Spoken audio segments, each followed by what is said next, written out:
More sit-stand desks, they seem to be all the rage.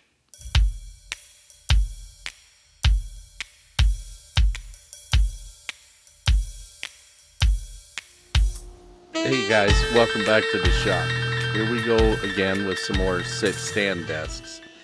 These are really kind of a simple project in that you buy the bases and the power ports if they want them, and all you're building is essentially a big panel. And like always, it starts off with the joiner getting a face flat, and in this case I went to the planer next to get that other side parallel to the first side. And I did that because I had a little bow in these boards, so it was just easier to take it over and use the track saw next to get one edge fairly flat, and then I took it over to the table saw to go ahead and rip that last edge. And then I'll go back to the joiner to tidy up those last two final edges. And of course, the last part of any big panel is the glue up. Now I should mention here that I'm actually building two desks in this video. This first one is a fairly simple 35 by roughly 48, and the second one will be a much larger L-shaped desk. Both will get power ports in them, and both are for different clients. I built them at the same time because I'm going to end up with the same finish, and they're both going to the same state. This one just needed to be trimmed to length before I could turn my attention to power carving some imitation live edge on the front. Power carving is fun, I always like it, but man does it make a mess. But it sure looks nice when it's all done. I do believe this is another Cuts All disc, the Holy Galahad, and I believe I used the rough on this one just to make quick work of it, but it did a really nice job. And I followed that up with some sanding just to get the cut marks out from the power carving disc. And for what it's worth, I do have a soft pad on my disc here because I don't want to sand everything smooth and flat. And to tidy this top up, I went ahead and added a round over.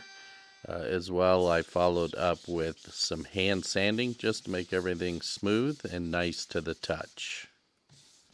After some discussions with the client to discuss, what they were looking for on this live edge, they didn't want a lot of shape to it, but they definitely wanted a very dark color to it. So I started with a bright tone, and in the video it actually looks pink. It's red, but I did this in 3 layers, getting progressively darker as the layers went on. This is simply rubbing alcohol with a little bit of trans-tint dye in it and letting the wood absorb the color. And the last step in this is I follow it up with a coat of epoxy. This serves a couple of purposes. One, it adds a lot of pop to the color, but it also serves to protect the edge from the wear and tear. As this is the front of the desk, it's probably going to see the most wear and tear of any part of the desk. And the last thing to do to this top is to go ahead and drill the holes for the power port mounts. These are 3 1/4 inch holes. Yes, I did go through a few batteries in this, but I drilled them most of the way through on the top side, and then I flipped the top over and finished the holes from the bottom side so that I don't get a bunch of unwanted tear out. Okay, on to the second desk. This is pretty much the same as the first one in the initial steps here. I start at the joiner and then move over to the planer to get the opposite face flat, and then off to the track saw to rip one edge fairly clean.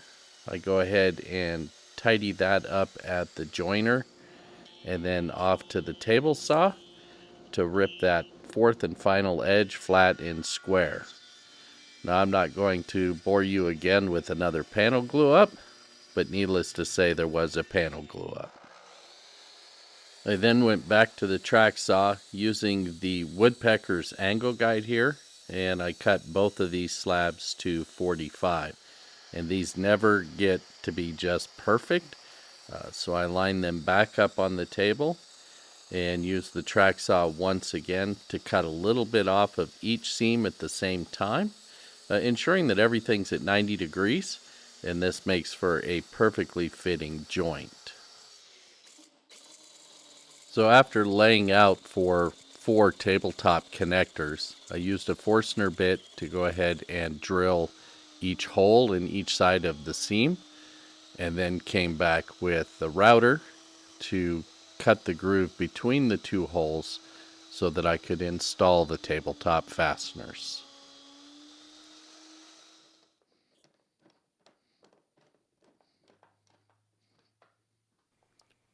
I then located for some domino locations and pulled the seams apart and went ahead and cut dominoes in each side of the seam. This is just to help with alignment. After a quick trim to final length with the track saw, I went on to the router with a large chamfer bit for the bottom. And by the way, it was too big to have the dust collector attached, so there's no dust collection on this. And then I flipped the top back over and went to a larger round over bit to create the profile on the top.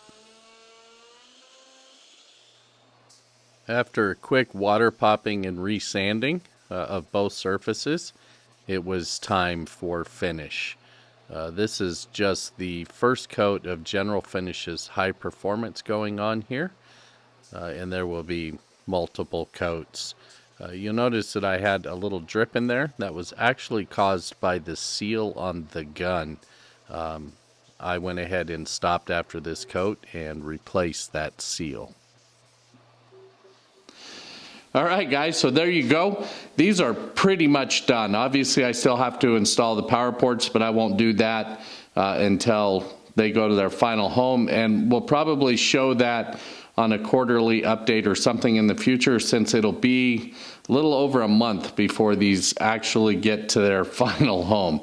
The last thing I will do once this finish is cured up a bit more is I will wipe them down with a paper bag. It's just a great way to get rid of any dust nibs or those sorts of things off the surfaces without scratching the surface in any way. So that's going to wrap it up for this one, guys. I hope you got a little something out of it. Sit-stand desks, they might be all the rage, but for those of us woodworkers, they're a fairly simple project. So until next time, guys, take care.